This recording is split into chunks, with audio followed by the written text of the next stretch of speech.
Hello, I'm Natalie Brown. I'm the Strategic Engagement Lead at Staffordshire County Council, and here are my 3 top tips for co-production.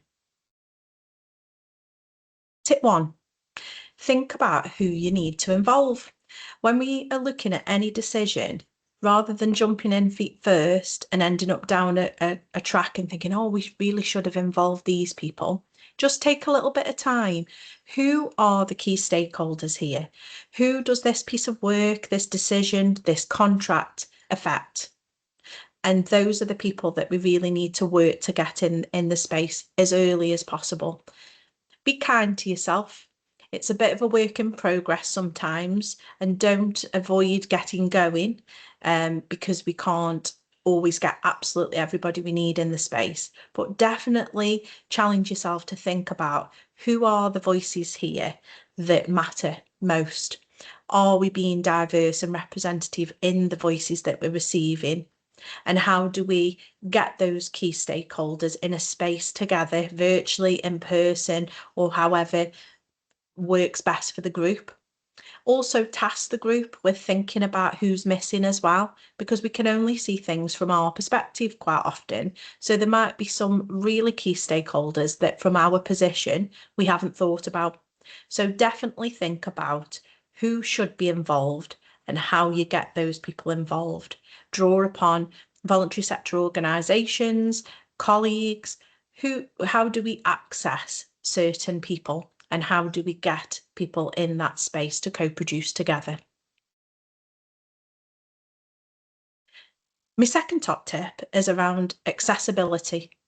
So people aren't always familiar with organisational approaches to work. That doesn't really matter. The reason that people outside of the council or an organisation are being involved in co-production is to provide those different perspectives. So it's about making the context, the information necessary for the people involved in co-production to be produced in as meaningful a way as possible. That might mean involving external agencies around clear words and pictures. It might mean thinking about interpreters. It might be thinking about getting British Sign Language interpreters in the space. But just think about how we're talking, the terms we're using. Is there a more straightforward, easier, accessible way of presenting the information that we need to talk about? So just take a little bit of time to think about how we make the information necessary to inform people involved in co-production as accessible and straightforward as possible, and sense check that with the group.